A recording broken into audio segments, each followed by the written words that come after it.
गावदर्शन live, सामाजिक सांस्कृतिक बांधिलकीचे यथार्थ दर्शन। सिल्लोड सोयगाव विधानसभा मतदारसंघाचे शिवसेना, भाजपा, राष्ट्रवादी, रिपाई महायुतीचे अधिकृत उमेदवार अब्दुल सत्तार यांच्या प्रचाराचा शुभारंभ श्री सिद्धेश्वर मंदिर धोत्रा येथे नारळ फोडून करण्यात आला। शिवसेनेचे उमेदवार अब्दुल सत्तार यांच्या प्रचार शुभारंभ प्रसंगी साधू महत, शिवसेना तसेच महायुतीचे प्रमुख पदाधिकारी, कार्यकर्ते यांची प्रमुख उपस्थिती होती। या प्रसंगी प्रमुख वक्त्यांनी अब्दुल सत्तार यांना प्रचंड मतांनी विजय करण्याचे आवाहन या प्रसंगी केले। श्री म्हसोबा महाराज मंदिर सिल्लोड, श्री मुर्डेश्वर संस्थान केळगाव, श्री क्षेत्र अंबऋषी संस्थान आमसरी तसेच भैरवनाथ संस्थान सोयगाव येथे प्रचाराचे नारळ फोडून प्रचाराचा शुभारंभ करण्यात आला। या प्रसंगी उमेदवार अब्दुल सत्तार यांच्यासह पदाधिकारी, कार्यकर्ते यांची उपस्थिती होती। श्री सिद्धेश्वर महाराज संस्थान धोत्रा येथील जाहीर सभेप्रसंगी महायुतीचे अधिकृत उमेदवार अब्दुल सत्तार यांनी प्रचाराच्या शुभारंभ प्रसंगी बोलताना काय म्हणाले ते पाहूया। गावदर्शन लाईव्ह प्रतिनिधी गणेश शेळके, छत्रपती संभाजीनगर।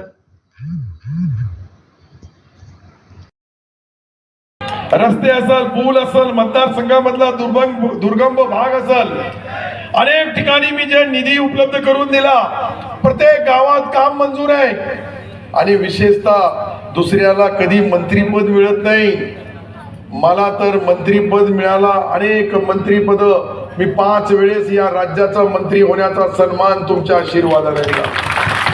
5 वेळेस मी 2 जिल्ह्याचा पालकमंत्री आहे।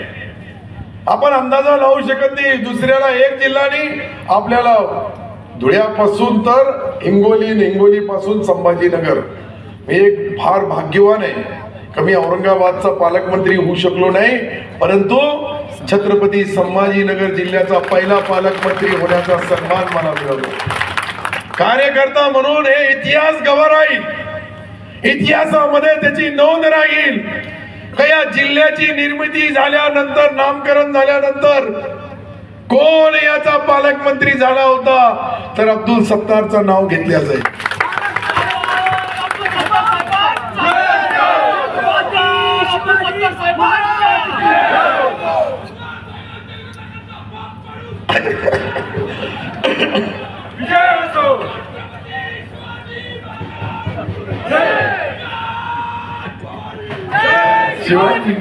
तर हे जे कार्यकर्त्यांची जी ताकद आहे, ही जी तुमची शक्ती आहे, ही शक्ती माझ्यासारख्या कार्यकर्त्याला जे आज आपण बघतोय विकासाच्या माध्यमातून अनेक योजना, वैयक्तिक लाभाच्या योजना कदाचित आपण पाहिल्या, तर मला असं वाटतंय 1,21,000 बहिणींचा पगार आपण बांधला। संजय गांधी नियोजन योजना 31,000 लोकांचा, सिल्लोड तालुक्यात 19,000 आणि सोयगाव तालुक्यात 12,000। वैयक्तिक सिंचन विहिरी 10,000 लोकांना दिल्या। गाय, गोटे, शेळी, कोटी लाभार्थीची संख्या 3,743 आहे। विशेषतः महाराष्ट्र कामगार योजनेचा लाभ सिल्लोड सोयगाव मध्ये आपण 60,000 लोकांना दिला। या लाभार्थ्यांना बर्तन, भांडे, पेटी सिल्लोड सोयगाव तालुक्यात प्रत्येक वेळेस जे मी कामं केली ते पोलीस स्टेशन, सिल्लोडचा तहसील प्रशासकीय इमारत 23 कोटी रुपये, त्यानंतर पोलीस स्टेशन 22 कोटी रुपये, नगर परिषदेची इमारत 50 कोटी रुपये, 100 कॉटचा हॉस्पिटल 35 कोटी रुपये, कृषी भवन 30 कोटी रुपये। सिल्लोड नगर परिषदेमध्ये एक आमची लहानपणाची शाळा होती, त्यालाही हायटेक बनवण्याचं काम केलं, त्याला 12 कोटी रुपये खर्च करून आज आपण मल्टीपर्पज हॉल 6 कोटी रुपयाचा घेतला। स्पर्धा परीक्षा अल्पसंख्याकांचे 36 कोटी रुपये, महसूल कर्मचारी 35 कोटी रुपये आणि विशेषतः अनेक सोयगाव तालुक्याच्या इमारतीमध्ये तिथलची तहसील ऑफिस असेल त्याला 11 कोटी रुपये, ग्रामीण रुग्णालय 30 कोटी रुपये, सोयगाव नगरपंचायतीची इमारत 32 कोटी रुपये, न्यायालय उभारण्यासाठी 11 कोटी, पंचायत समिती, सोयगाव कर्मचारी निवासस्थान 20 कोटी रुपये, पोलीस स्टेशन 5 कोटी रुपये। अशा पद्धतीने आज आपण बघतोय का याच धोत्र्याच्या बाजूने जी ट्रेन जाईल ती जालन्यापासून निघाल तर डायरेक्ट जळगाव पर्यंत जाण्याचा काम तेही सिल्लोड मध्ये 3600 कोटी रुपये महाराष्ट्र सरकारकडून मंजूर करून दिले।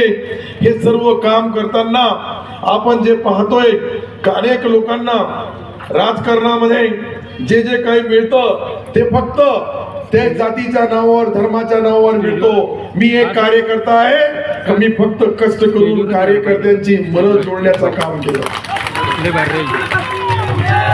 मी कधीही कार्यकर्त्याला नाराज केलं नाही. प्रत्येकाला न्याय देताना समाज, जात, पात, धर्म काही पाहत नाही. तुमचा सालदार, महिनेदार, रोजदार तरी थकून जाईल, पण आमदार म्हणून काम करताना मी कुठेही थकत नाही. फक्त कार्यकर्ता म्हणून माझा वय 64 वर्ष आहे, परंतु आज ही 24 वर्षाचा लहान तरुण जो असेल तोही माझ्या सोबत पायी चालू शकत नाही. मी रोज 21 किलोमीटर, 25 किलोमीटर, 18, 17, 12, 13, 10 इतक्या किलोमीटर पायी जाऊन अनेकांच्या घरापर्यंत जातो. त्या बहिणीचा, त्या आमच्या भगिनीचा, त्या मानवांचा, त्या व्यापारी कर्मचाऱ्यांचा आशीर्वाद घेतो. आणि हे सर्व घेतल्यानंतर मला समाधान बी वाटतं. मी 4.5 तास 19 वर्ष झाले 4.5 तासच्या वर कधी झोपलो नाही. मी खोटं सांगत नाही, मी एक खरं बोलू लागलो. फक्त 4.5 तास झोपतो, पण सकाळी एकदम तंदुरुस्त. लोक म्हणतात साहेब हे काय आहे, आम्हालाही शिकवा. अरे मी म्हणलं काय शिकवा, ईश्वर अल्लाह भगवान.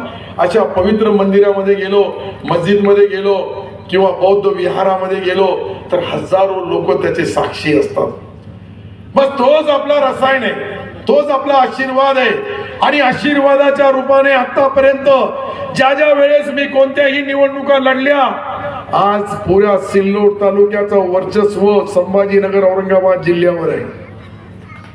जिल्हा मध्यवर्ती बँक आपली आहे, जिल्हा दूध संघ आपला आहे, मार्केट कमिट्या आपल्या आहे, खरेदी विक्री संघ, जिनिंग असल, सहकार क्षेत्र सर्वकडे डुबला. आणि सिल्लोड मध्ये 48 डिअरची सर्वात मोठी जिनिंग ती आपली सिल्लोड मध्ये सहकार शेतकरी आमच्या मालकीची आहे.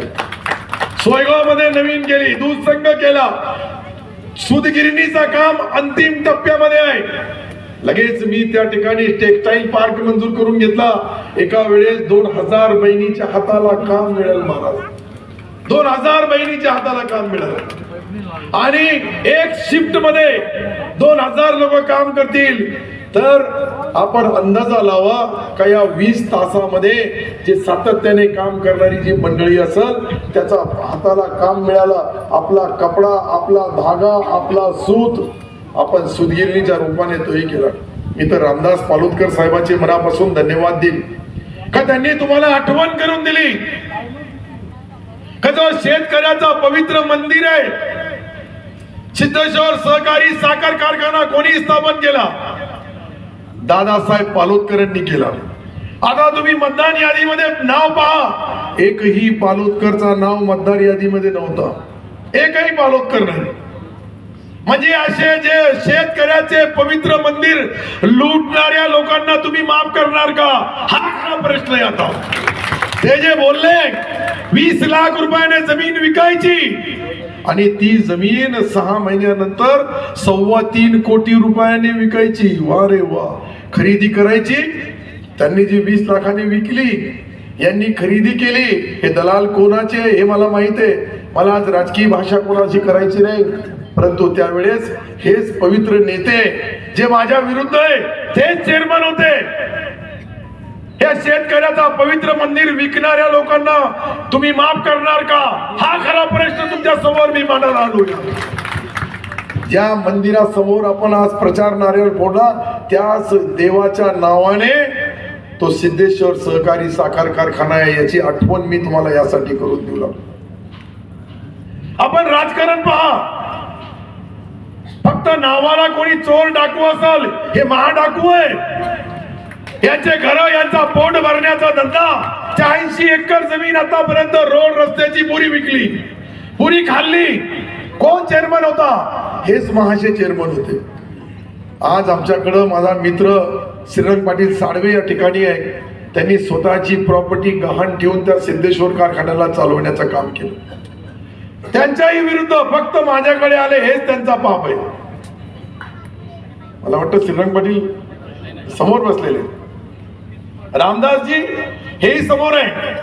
माझ्या विरुद्ध प्रभाकररावजी पालोदकर साहेब लढले, याच ठिकाणी त्यांनी प्रचार नारळ फोडला.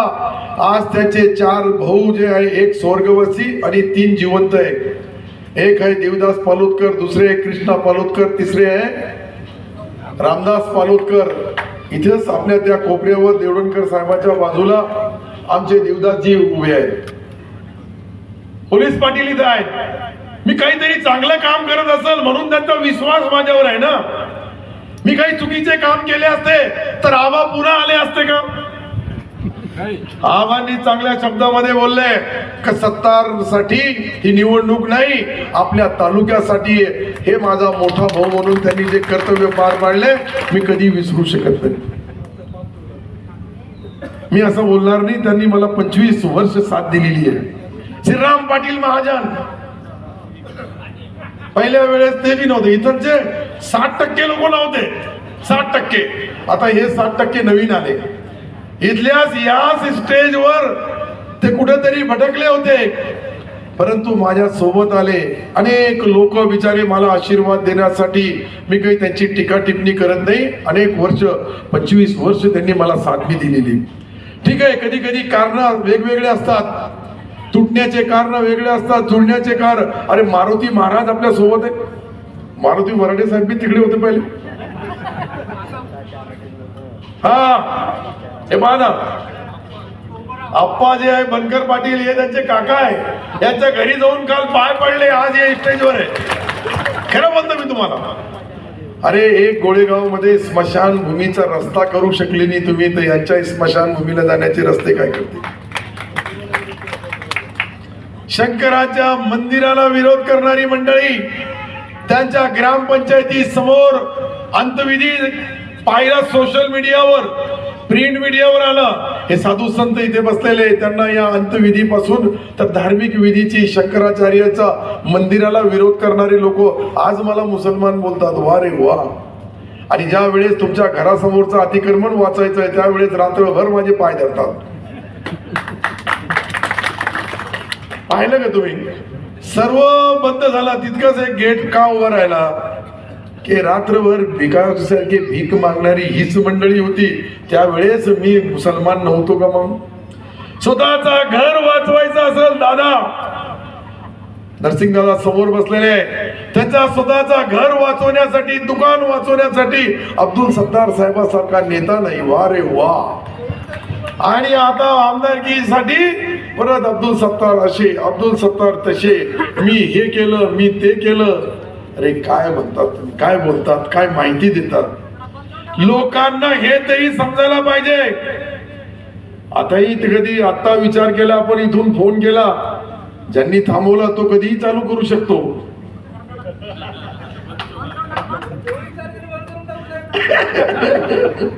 तर हे स्वतःसाठी आहे. मला बोलण्याचा एक जो याच्या पाठीमागची पार्श्वभूमी ही आहे की ते स्वतःसाठी आहे, दुसऱ्यासाठी नाही आहे. दुसऱ्याच्या एखादा तरी अतिक्रमण समोर ती जे भिंत बनवली आपण, त्या भिंतीच्या पाठीमाग एक ताकद होती. त्याच्या पाठीमाग माझ्याकडे सर्व परवानगी आहे. मी जे बोलू लागलो यामध्ये विशेषतः छत्रपती शिवाजी महाराज यांचा स्टॅच्यू बनवण्याचं काम मी त्या ठिकाणी पवित्र जाणारे येणार लोक म्हणले 3री शिवाजी महाराजाची काय गरज आहे? मी म्हणला इथे हृदयामध्ये 30 जागेवर बनवू आम्ही छत्रपती शिवाजी महाराजाचा स्टॅच्यू. त्याची मंजुरी घेतली डॉक्टर भारतरत्न बाबासाहेब आंबेडकर यांची घेतली. त्यानंतर छत्रपती शाहू महाराज, क्रांती सूर्य महाराणा प्रताप. आता कोणतरी बोललं का हलू लागले, मला वाटतं अजून अशोकला तुम्ही बोलले का पुतळा हलू लागले, अजून पुतळा बनलाच नाही तर हलल कस का मला हे कळत नाही. महाराणा प्रतापांचा पहिला पुतळा महाराष्ट्र सरकारकडून मी परवानगी घेणारा पहिला सिल्लोडचा आमदार आहे. तो बनवणार, त्यानंतर 10 अजून बनवा. कोणी कोणाला मना करत नाही. डॉक्टर बाबासाहेब आंबेडकर 2 करू लागलो, शिवाजी महाराज 3 करू लागले. तर त्या ठिकाणी महाराणा प्रताप 25 बनवा, काय फरक पडतोय? राष्ट्रीय पुरुष आहे. आणि महाराणा प्रताप जे आहे ते एक जातीमध्ये जन्म घेतला असेल, पण सर्व समाजाचे आज त्या देशभर मध्ये त्यांनी जे राजे म्हणून होऊन गेले आदर्श, त्यांचं नाव आहे. म्हणून मी हे सांगू लागलो की मी तेही काम केलं. त्यानंतर महात्मा ज्योतिराव फुले यांचाही स्मारकाची परवानगी घेतली. क्रांती सावित्रीबाई फुले, पुण्यलोक अहिल्यादेवी होळकर, लोकशाहीर अण्णाभाऊ साठे, संत सेवालाल महाराज, संत रोहिदास महाराज आणि महर्षी वाल्मिक महाराज, महात्मा बसवेश्वर महाराज आणि फक्त दोन माझे, एक दादा आणि एक परदादा सारखे माझे. त्यांचं नाव आहे स्वर्गीय माणिकरावजी पालोदकर, एक राजकीय नेता म्हणून त्यांचा मानणार. त्याचप्रमाणे शंकररावजी चव्हाण, त्यांनी मला फार राजकारणामध्ये मदत केली. या दोन नेत्याशिवाय तिसऱ्याची परवानगी घेतली नाही. हे जे इतके मोठे महापुरुष जे आपल्या त्या ठिकाणी, त्यावेळेस मी मला बोलले हे अतिक्रमण तोडू लागले, आता दुकानं म्हणून घेईन, विकून टाकील, असं त्यांच्या दुकानं घेऊन टाकतील, त्यांच्या लोकांना देऊन टाकतील, अशा पद्धतीची टीका टिप्पणी त्यावेळेस मी झाली. परंतु मी हे जे करू लागलो, हे सर्व ज्या महामानवांनी या राज्यासाठी, ज्या देशामध्ये अनेक पवित्र घटना देणारे शिवाजी महाराज पासून तर बाबासाहेबांची पवित्र घटना देणारे यांच्यापासून तर आमचे माणिकदादा पालोदकर पासून तर शंकररावजी चव्हाण पर्यंत ही सर्व परवानगी घेतली. कोणाला शंका असेल तर त्यांनी माहितीच्या अधिकारामध्ये हे जे मी 13 नावं वाचून दाखवली, यामध्ये सोयगाव तालुक्याची वेगळे, सोयगाव तालुक्यामध्ये हायटेक, मी त्या ठिकाणी एक असा स्मारक बांधू लागलो शिवाजी महाराजाचा का जागतिक लेवलचा असेल, देश लेवलचा नाही, जागतिक लेवलचा. पहिल्या टप्प्याला 61 कोटी. महामानव डॉक्टर बाबासाहेब आंबेडकर यांचंही केलं आणि 7 ठिकाणी सोयगाव तालुक्यामध्ये त्यांनाही देण्याचं काम आपण केलं. संत सेवालाल महाराजाला 10 कोटी रुपये आपण सोयगाव मध्ये त्या ठाणा या गावी आपण त्या ठिकाणी मंजूर केलं. आपल्या गावामध्ये इतके कामं मंजूर केले मी का त्याचा सर्व माहिती द्यायला बोललो तर अशोक दादा बोलले का यांना श्वास फुटल. हे खरं आहे. कमी जे काम केले ते लोकांच्या समोर आहे, जे करणार आहे त्याचा विश्वास माझ्यावर आहे. आपण लक्षात ठेवा, मी कलेक्टर ऑफिसला कधी फोन माहित पडला का सत्तार येऊ लागला तर कलेक्टर पासून तर सर्व अधिकारी विश्राम सावधान मध्ये असतात, आचारसंहिता सोडून. आणि कदाचित हे बनकर गेले तर चपराशी उठून उभं राहील का हो? ते खरं सांगा, या मंदिराला साक्षी ठेवून सांगा, मला उभं करा, त्यांना उभं करा आणि दोघांमधला फरक आपोआप पाहून घ्या. तर मी जे बोलू लागलो त्याला मॉरल इम्प्रेशन पाहिजे, अभ्यास पाहिजे, लिहिणं वाचणं विषय मांडणं आणि काम नाही झालं तर थोडंफार भांडणं बी, पण ते विकासाची. मी काही बोललो काम, मी सर्व गरीब माणसाला किती लोकांची कामं केली. आता माझ्याकडे हजारो रिटायर कर्मचारी प्रचार करू लागले. माझा रिटायर झाले, सिल्लोड मध्ये राहत नाही, कोणी जळगाव मध्ये, कोणी औरंगाबाद संभाजीनगर मध्ये, कोणी जालन्यामध्ये, परंतु आता प्रचार करायला आले. हे पहा त्या ठिकाणी 2-3 उभे, हात वर करा. हे पहा ते ड्रेस घालून पहिले अधिकारी होते देवडणकर, आता पदाधिकारी म्हणून आपला प्रचार करू लागले. 7 अधिकारी त्यांच्या सोबत रिटायर झाले बिचारे. आता त्यांना कोणी कंट्रोल नाही, त्यांना आचारसंहिता नाहीये. असेही लोक कामं करू लागले. एक गावाला 3-3 चक्रव्यूह रचलेला आहे.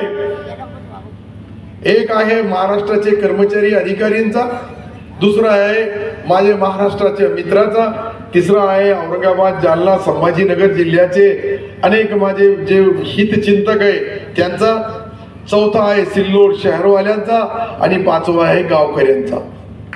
हे 5 चक्रव्यूह, आतापर्यंत 3 चक्रव्यूह पाहिले असाल, पण मी एक सामान्य कार्यकर्ता आहे. कुठं पिन पडली तर मला माहित पडतं. पिन बमचा तर प्रश्नच नाही, ते पडणार बी नाही, पण आपला आवाजी जो बम आहे तो 23 तारखेला निश्चित फुटणार. ऐतिहासिक लीड मी यासाठी सांगू लागलो, प्रत्येकाचा जजमेंट वेगवेगळा आहे.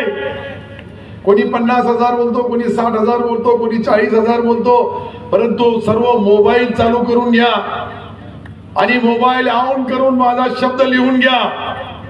कोणाकोणाकडे मोबाईल आहे चालू करा, चालू करा. मी रेकॉर्डिंग बोलू लागलो तर तुम्ही लिहून घ्या. रेकॉर्डिंग मध्ये फरक पडणार नाही, सर्वांनी रेकॉर्ड करावी. मी काय इलेक्शन कमिशनरच्या पुढे नाही, परंतु ज्या वेळेस मी एक कार्यकर्ता म्हणून तुम्हाला बोलू लागलो, 1,20,000च्या वर लीड राहणार. हे रेकॉर्डिंग करून घ्या सर्व. आणि हे 1,20,000 जे मी बोलू लागलो त्याच्या पुढे राहील. कारण की या साधू संतांचा आशीर्वाद वाया जात नाही. या साधू संतांचा आशीर्वाद वाया जात नाही. मी 4 वेळेस बोलू लागलो.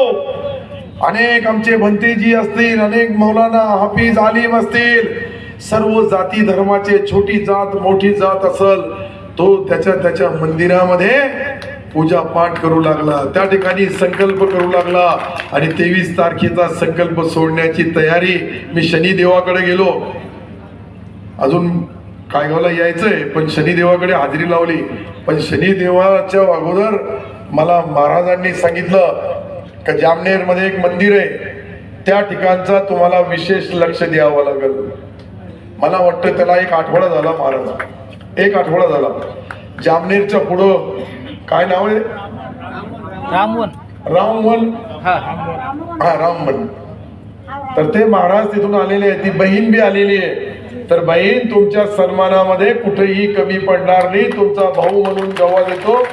सुरेशने तुम्हाला त्यावेळेस जे दिलं ते टोकन आहे. आता महाराजांचा आदेश आहे आमच्या, आणि ज्या वेळेस महाराज आदेश देतात तो माझ्या भावापेक्षा कमी नाहीये.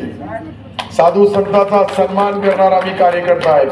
साधू संतांच्या आदेशाचा पालन करणार आम्ही. 4 वेळेस बोललो. छोटा मंदिर असेल, मोठा मंदिर असेल, छोटा संस्थान असेल, मोठा संस्थान असेल, त्यालाही मी मदत करण्यामध्ये कुठं कमी पडतो.